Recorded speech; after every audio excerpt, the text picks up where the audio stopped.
Hi everyone, it's Jerry. I have a sharp game to share with you from round 6 of the 2025 European Chess Championship. On the white end, Vasyl Ivanchuk, playing against international master Jakub. Alright, on board we have a Caro-Kann Defense, advance variation, bishop f5, knight c3, and now we go here with g4. So this bishop clearly being bothered here. This is the bad bishop outside of the pawn chain, and with a line like this may not be the end of this bishop being bothered. There is another path to disrupt this bishop. Knight e2 is now just a moment away from a jump to f4. Black follows here with c5. In the event of h5, this is where we could see a line kicking off with knight f4, pressure on h5 and g6. Knight e7 is a move from there. Right, not the end of white bothering this bishop. The knight can bother it, as well as this f-pawn, f4, f5. Now, how black plays it is with c5. In comes bishop to e3. And from here we see knight c6. Now, if black takes here on d4, the knight will be the one to recapture, and the bishop is happy. If only then, knight c6, we could already start working on that c6 square, a pinned knight. So it's first knight c6. Black's not so quick to improve the second ranked knight. And from here, Ivanchuk initiates the capture on c5. This is a top move. I want to draw some attention to this position. There's a way you could, if you played in a slower way, there's a way you could already find yourself in a difficult position as white. For instance, let's say you make maybe a natural looking move, maybe queen c2. Maybe with an eye on queenside castles. Here's how black could respond to a slower move like queen to d2. Black could take on d4, and after this recapture, notice the knight is now pulled away from this f4 square. This is where black can now play h5. What we would be looking at here is a -1 evaluation with the h file ready to be cracked open at any moment. This is a valuable scenario here for black. Black gets to decide when that file opens up, and if white doesn't want to see that file open up, the downside, if you're playing g5 here, you would be conceding control of the f5 square.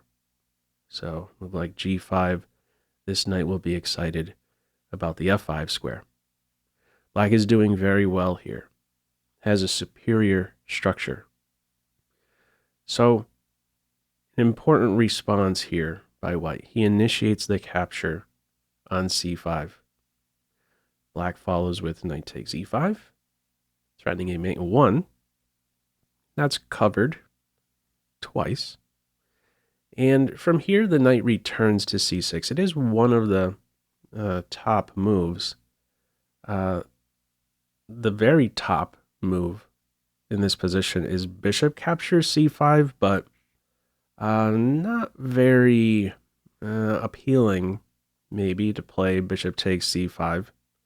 There are some tricks in the air if black is chopping on c5. Let's see what this would look like. If bishop takes c5 here, knight e6 straight away may be tempting, but it's better to first include the check. And after the knight blocks, now you go in for this capture. Got to take back. And now there's bishop takes bishop. In the end, computer says that this is equal, but there's this really dangerous dark square bishop. Knight isn't a pin. Bishop is preventing kingside castles. Queen d4 and queenside castles is looking pretty good. Maybe not such an appealing position for black. So no capture here on c5. It's knight c6. Follow up bishop b5. This is move 9. And a very important moment. Let me throw this one to you as a pop quiz. How would you address this threat here on c6? Feel free to pause the video. All right, in the game, knight g to e7 is played, and this is a losing move. Only 10 moves in, it's already decisive. Now, the better move, rook c8. It's saying defend c6 with a major piece. In fact, go with the rook or the queen to one of these two. Queen d7, not really so appealing.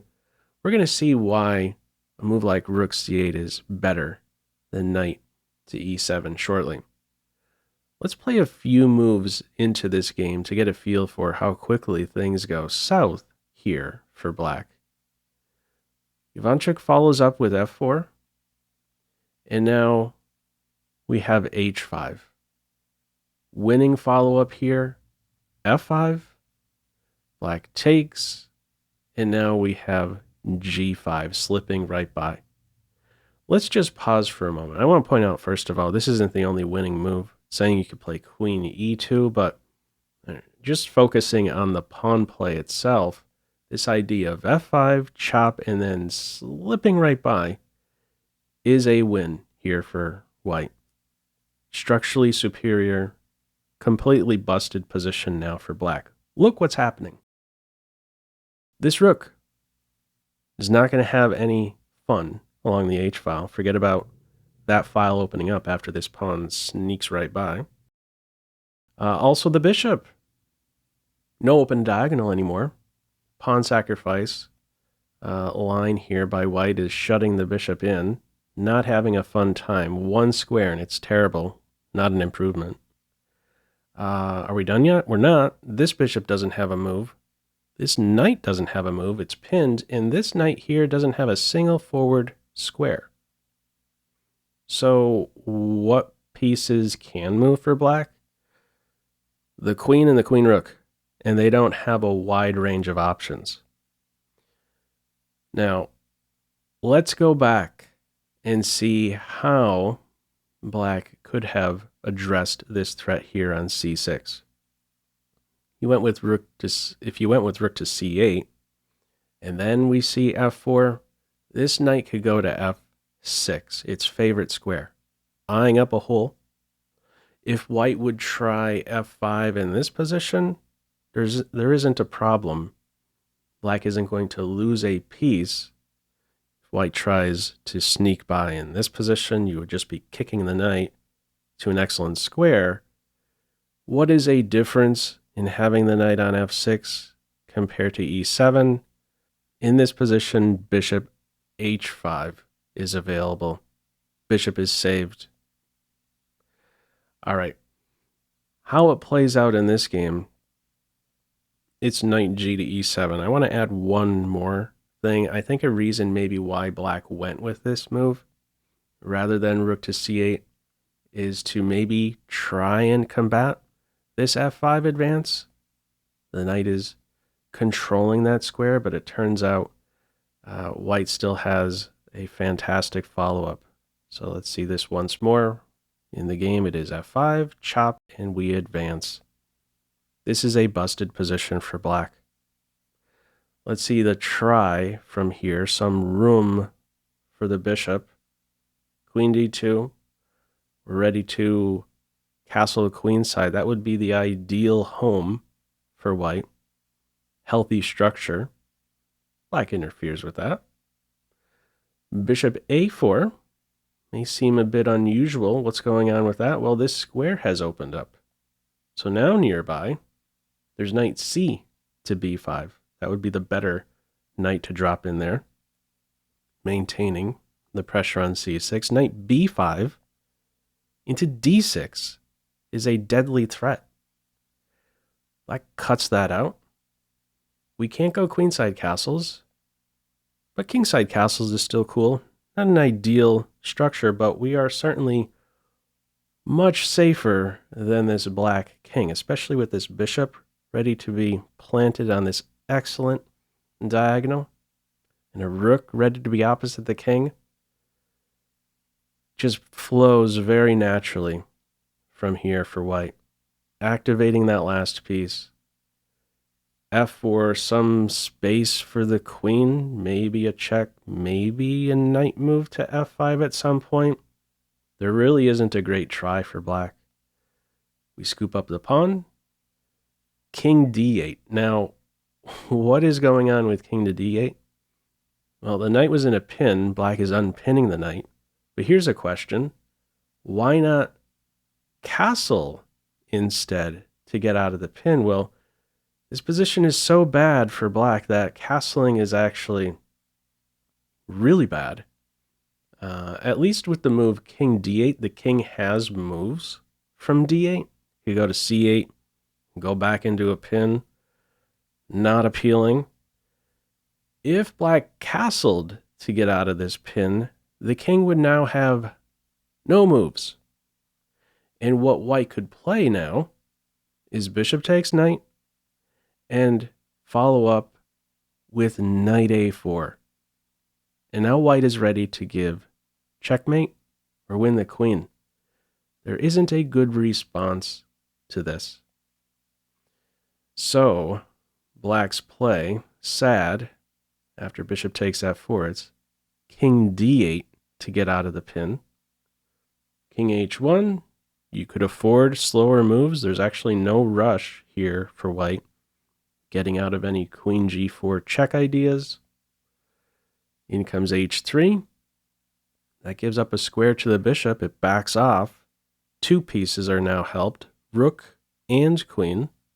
There's a target in f7 and a battery nearby here ready to be formed. Bishop g6, queen f4, rook c8, b4. From here, queen c7. Black is saying, can we please get the queens off? I'll give up the exchange just to get the queens off. White says no. Much safer king. I'm still going for the kill. Queen d7. Black is undoing moves here. Just a lot of shuffling. There really isn't anything good here for black. a3. What a tough move to see over the board. It's got to be. You're just in this giant knot. You got this one little baby move. Just defending a pawn. Maybe next looking to reroute the bishop without fear of knight takes b4. Putting pressure on d5. Maybe looking for knight a4, knight b6. Small improvement, a no rush position. Very one-sided game here. One-sided attack. Follow up queen g4, pressure on d4. The queen is kicked right back. Rook f4 defends the knight. Queen goes back to d7 here. What other option is there? If black, let's say, picks up a pawn, there's knight f3 here. And now what would you do? If the queen goes to h5, there's rook h4 with the skewer. White's going to win the queen for a rook or just a full rook. And if the queen goes to h6, this would be a cool line. There's knight takes d5. And after knight takes knight, we would have a checkmate in 2. Queen e8 check. And rook takes f7, double check, and mate. So trying to win this pawn here, not going to end well. Queen just returns to d7. Queen f2, ready to smash through on f7. Once that f7 pawn isn't around, look out. Knight e6 is going to land, and that's going to hurt for sure. Sad move. King goes back into a pin just to babysit the f7 pawn. Knight f7. Knight is pinned. We're ready to get to d6. Bishop takes knight. Pawn takes knight. There's now no defending. f7. The try here is with d4, knight e4, the other knight ready to pounce here, king d8, and after rook takes f7, after these 30 moves, black ends up resigning. Look at this final position. Pinned knight, bishop knifing in, knight ready to pounce, and there isn't a good way to defend against rook captures bishop next. Queen want to go to e8, the knight's going to land on d6 and target that queen, land a fork in the process. Completely crushing game here. Really lost right out of the opening there after only 10 moves. Anyhow, what are your thoughts on this one? Feel free, as usual, to leave any feedback to this video in the comment section below. I hope you enjoyed it and maybe took a thing or two away. That's all for now. Take care.